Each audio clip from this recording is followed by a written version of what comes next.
Estoy en comunicación con Cuenen Francesa, ex congresista de la República del Perú y Renzo, presidente de la Cámara de Comercio del Callao. Cuenen, muchas gracias por aceptar esta entrevista. no, encantado de estar contigo, Juan. Usted que es un político experimentado, ¿qué opina de esta situación política que vive el Perú, donde hay mucha inestabilidad desde el gobierno y también el poder legislativo, que también es bastante cuestionado y a veces con mucho fundamento lo es?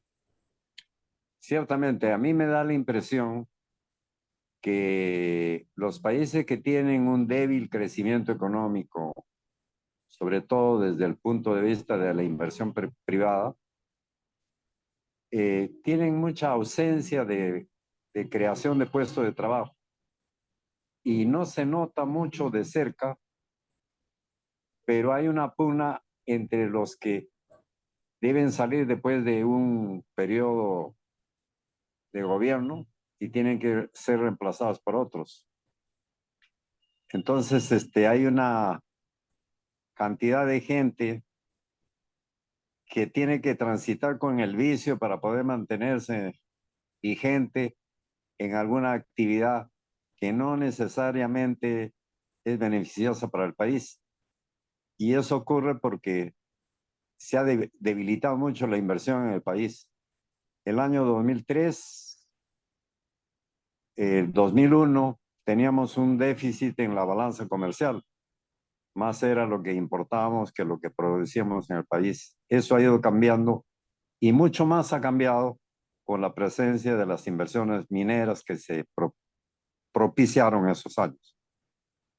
Los últimos gobiernos, sobre todo el del Castillo, fue claramente antiminero. ¿Qué nos puede decir que políticos que nunca generaron riquezas ni fuentes de empleo critiquen a las mineras, que las mineras generan ingresos, generan puestos de trabajo a los peruanos?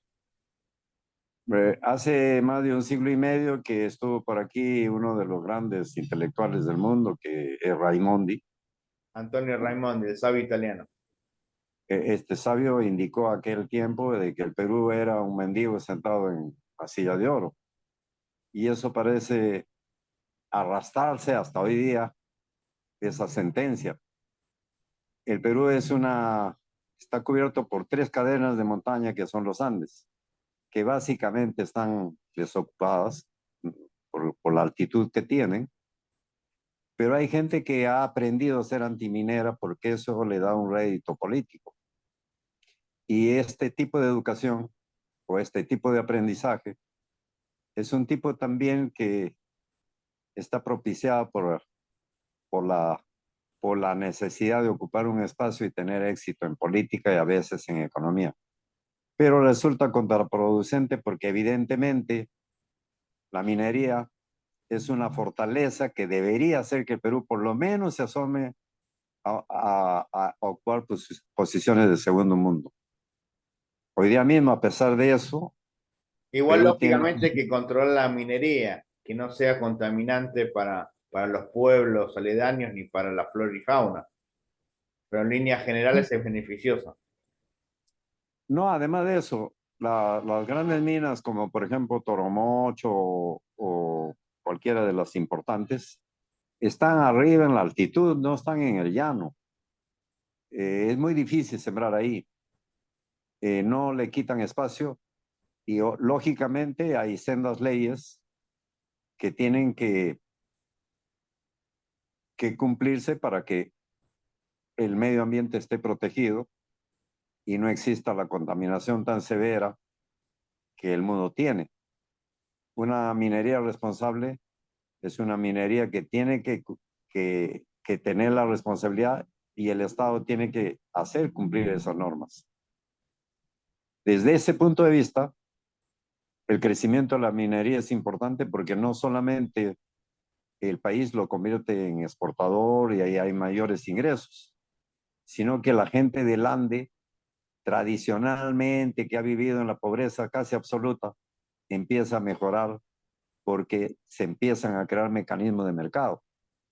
Y eso es lo importante. Hablando de haya la gente mecanismos. del Ande, usted es de Huánuco, un departamento muy interesante, muy importante, pero lamentablemente hace décadas no se desarrolla como quizás departamentos cercanos, como Cusco, como Junín. ¿A qué se debe este estancamiento que lamentablemente tiene Huánuco cuando tiene potencial para progreso? Bueno, no anda muy lejano de Cusco ni de Junín.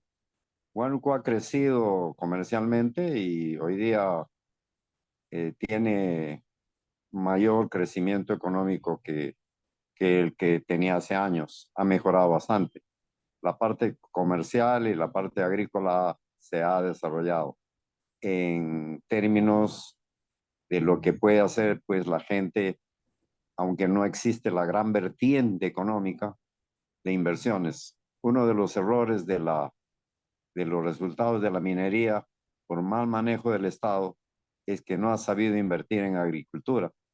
Ha invertido en lo que se llaman las regiones hoy día, que son los departamentos antiguos, que ha sido la división política en el Perú de las provincias, pero esta regionalización no ha tenido en cuenta, ha tenido en cuenta las plazas de armas de todas las capitales, pero no ha tenido en cuenta el crecimiento económico en conjunto y básicamente la agricultura. Y eso, y eso está mal, eso tiene que cambiar. ¿Usted le gustaría postular nuevamente por Huánuco para el Congreso de la República? Porque la región necesita desarrollo. Bueno, cuando yo estuve en el Congreso fui presidente también un tiempo de la Comisión de Economía. Y el trabajo es muy intenso porque desde cualquier ángulo el Perú tiene techo en todo, no tiene techo. Puede crecerse en turismo, puede crecerse mucho en minería, puede ser uno de los países más importantes en minería del mundo.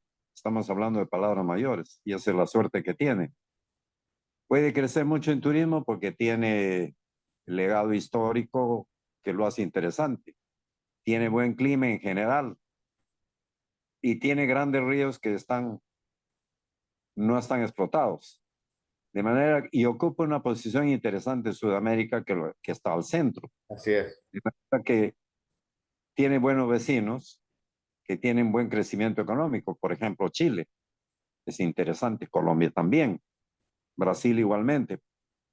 Ecuador y Bolivia son los más bajos, pero también son importantes y todo esto puede hacer que Perú pueda ser una cabecera de playa o por lo menos un país interesante para el comercio exterior de esta región con sus vecinos y con el resto del mundo. ¿La Alianza Pero del para eso, Pacífico es beneficiosa para el Perú? sí los tratados son beneficiosos para el Perú porque si no, los países se enclaustran y no tienen mecanismos para tener los estadios que hagan posible la comercialización de productos que por otro lado necesitan ser reforzados y necesitan también de la presencia muy dinámica de la diplomacia, porque un agricultor pequeño no puede darse el lujo de viajar al extranjero y presentar sus productos, pero puede hacerse mesa de negociaciones y puede hacerse mecanismos que permitan a través de la fuerza eh, de la diplomacia y del sector de relaciones exteriores, ¿Y por qué no las bueno, cámaras binacionales, las también cámaras es empresariales? importante. Es importante, lo que pasa es que las cámaras no tienen la fuerza que tiene El que Estado. tiene el Estado. Ejemplo, cuando todos los países del Pacto Andino, mismo Argentina también, ¿no? Argentina tiene los Andes. Lo que pasa es que no se ha integrado a este grupo por diferencias en las posiciones políticas de los grandes partidos que están en el gobierno.